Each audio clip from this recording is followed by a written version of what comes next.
This week, as I share with you about inviting, I'm going to be sharing different invitations that we read in the Bible because God invites us in different ways and to do different things. I want to encourage you today to look at Psalm 95 and to read it in its entirety.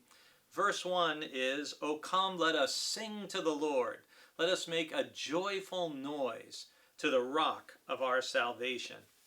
Whenever I hear this verse, it reminds me of a story that a preacher named Tony Campolo shared in a sermon that I heard him give a long time ago now.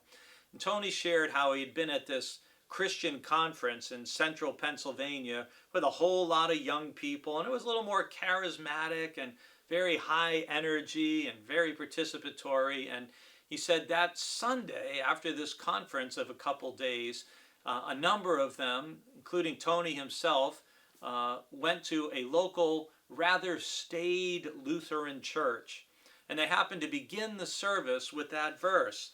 "O come, let us sing to the Lord. Let us make a joyful noise to the rock of our salvation." And as Tony Campolo said with a smile, the thing was the pastor who read that verse didn't expect anybody to actually do it.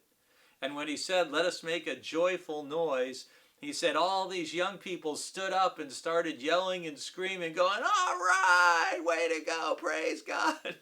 Said the poor Lutheran pastor about passed out. Well, Psalm 95 is an invitation to worship God, and obviously to worship God wholeheartedly, with all our energy, our passion, our concentration, our focus, and our willingness to obey.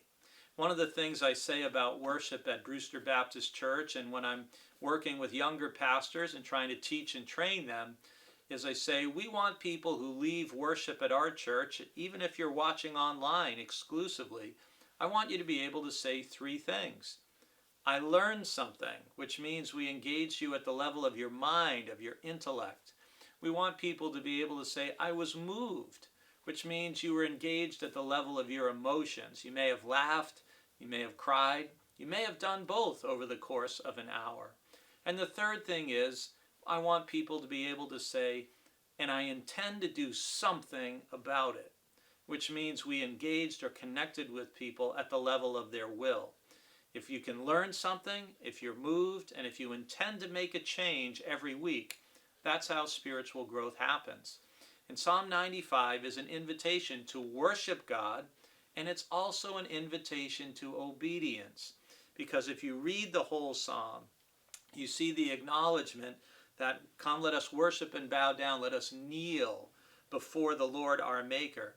For he is our God, we are the people of his pasture, the sheep of his hand. We have this clear relationship. God is the one who's in charge.